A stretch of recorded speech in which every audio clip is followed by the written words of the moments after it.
Si publiquement on vous demande une justification pour tout ce que vous avez déclaré, même en plaisantant, dans un moment d'humeur capricieuse ou de dépit momentané, c'est en général désagréable, mais après tout, normal. Mais si, publiquement, on vous demande une justification pour ce que d'autres ont déclaré en votre propre nom, sans que l'on puisse l'interdire, alors votre situation se découvre pitoyable. Qui serait donc tant à plaindre? Interrogez-vous. En fait, tout homme dont la popularité suffit à justifier la visite des interviews, vous restez sceptique. J'ai tellement d'expérience à ce sujet que je n'hésite pas à vous la livrer. Imaginez, un matin, un reporter vous rend visite et vous prie aimablement de donner votre opinion sur votre ami N. Vous vous sentez d'abord comme irrité devant une telle prétention, mais vous réalisez vite qu'il n'existe aucune échappatoire. Car si vous refusez une réponse, cela donnera ceci. J'ai interrogé l'homme qui passe pour le meilleur ami de N, mais il s'est prédemment récusé. De cette attitude, le lecteur tirera d'inévitables conclusions. Alors, puisqu'il n'existe aucune échappatoire, vous déclarez N a un caractère gai, franc, aimé de tous ses amis. Il sait voir le bon côté de chaque situation. Il peut prendre des responsabilités et arrive à les réaliser sans restriction de temps.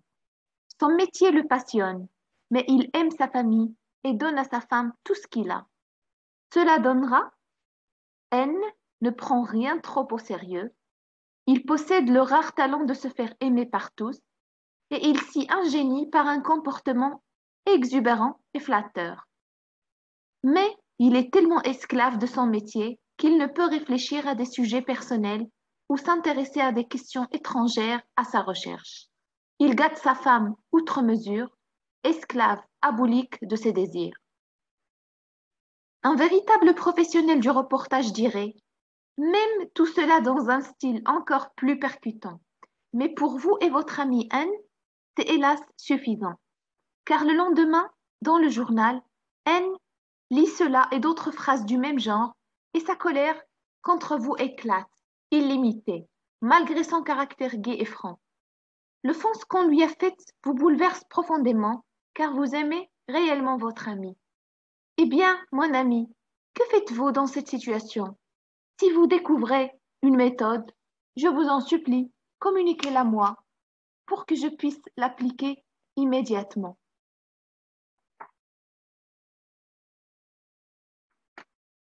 Je dois tenir ma promesse de livrer en quelques mots mes impressions sur l'Amérique du Nord.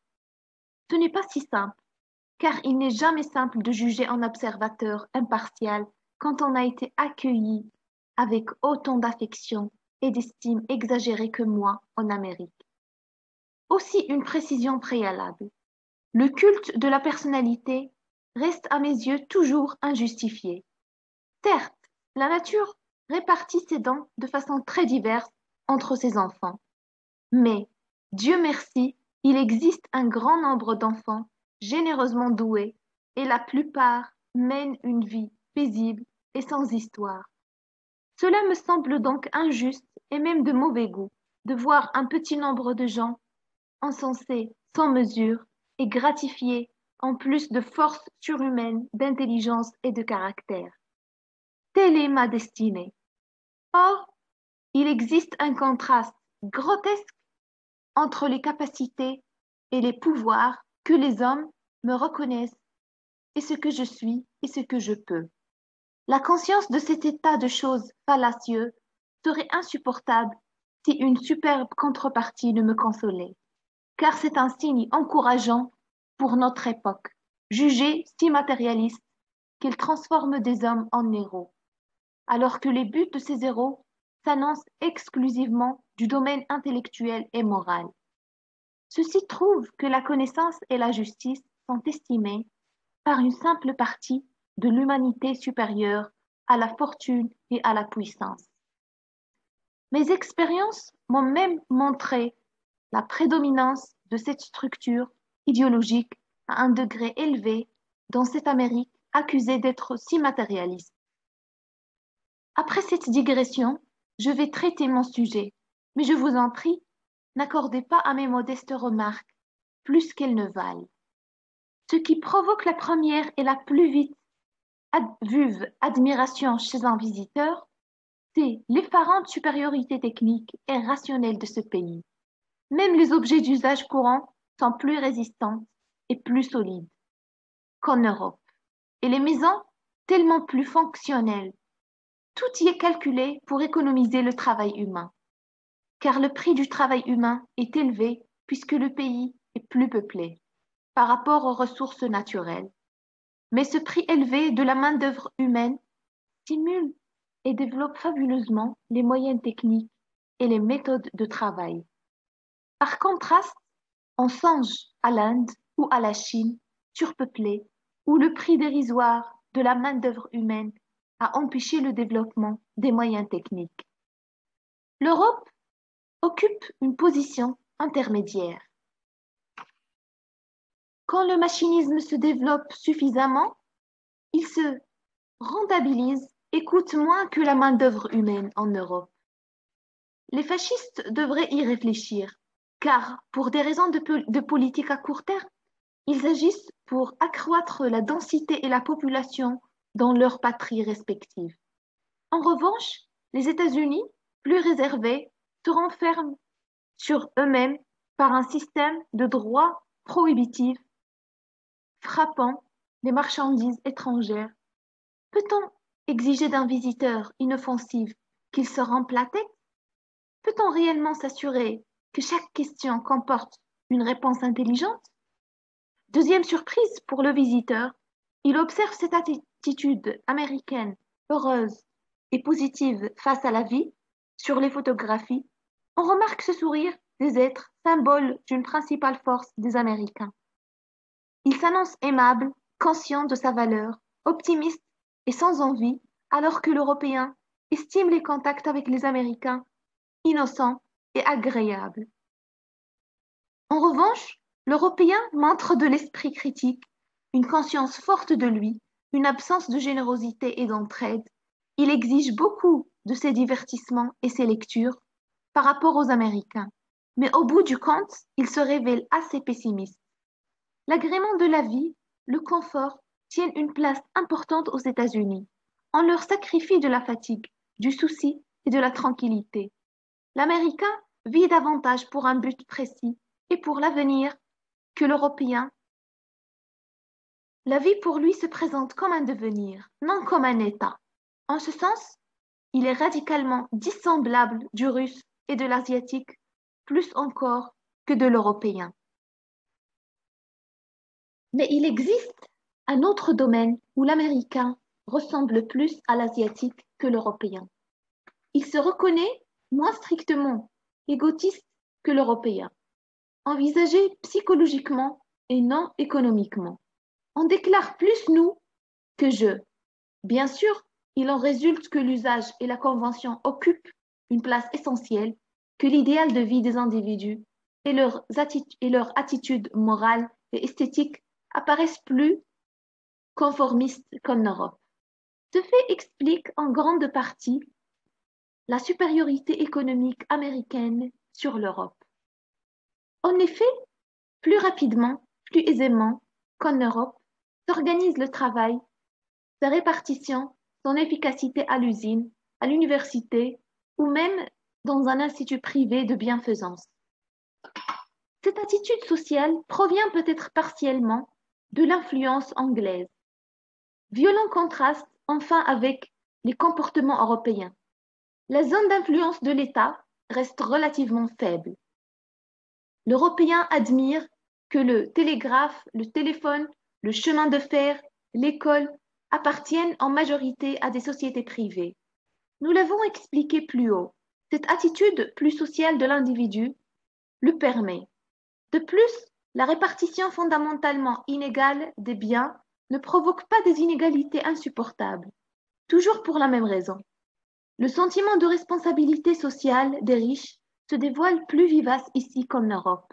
Ils considèrent fort naturel de consacrer une grande partie de leur fortune et même de leur activité au service de la communauté. Impérieusement, l'opinion publique puissante l'exige d'eux. Il arrive ainsi que les fonctions culturelles les plus importantes puissent être confiées à l'initiative privée et que le rôle de l'État en ce pays soit relativement très réduit. Cependant, le prestige de l'autorité de l'État a singulièrement diminué à cause de la loi sur la prohibition. Rien n'est aussi préjudiciable pour le prestige de la loi et de l'État que de promulguer des lois dont on ne puisse assurer le respect. C'est une évidence reconnue que le taux croissant de criminalité en cet État dépend étroitement de cette loi.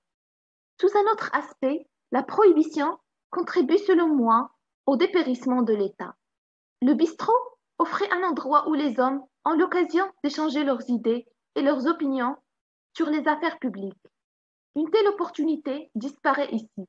En ce pays, à mon avis, au point que la presse, contrôlée en grande partie par des groupes intéressés, exerce une influence déterminante et sans réplique sur l'opinion publique. L'indéniable valeur de l'argent en ce pays s'exprime encore plus fortement qu'en Europe, mais il me semble décroître. Se substitue peu à peu l'idée qu'une grande fortune n'est plus indispensable pour une vie heureuse et prospère. Sur le plan artistique, j'éprouve la plus vive admiration pour le goût se manifestant dans les constructions modernes et dans les objets de la vie quotidienne. En revanche, par rapport à l'Europe, je trouve le peuple américain moins réceptif aux arts plastiques et à la musique. J'admire profondément les résultats des instituts de recherche scientifique. Chez nous, bien injustement, on interprète la supériorité croissante de la recherche américaine exclusivement comme le fruit de la puissance de l'argent. Or, dévouement, tolérance, esprit d'équipe, sens de la coopération contribuent singulièrement à leur succès. Pour finir, une remarque.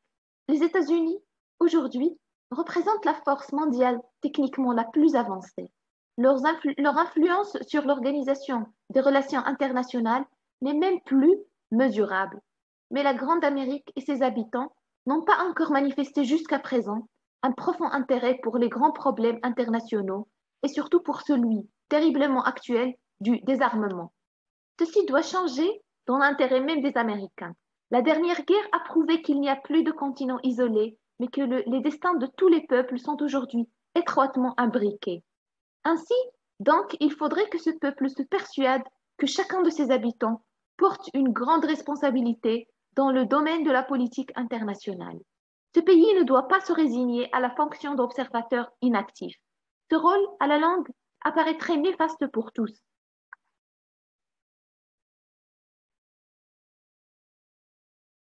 Une ligue de femmes américaines a cru devoir protester contre l'entrée d'Einstein dans leur patrie.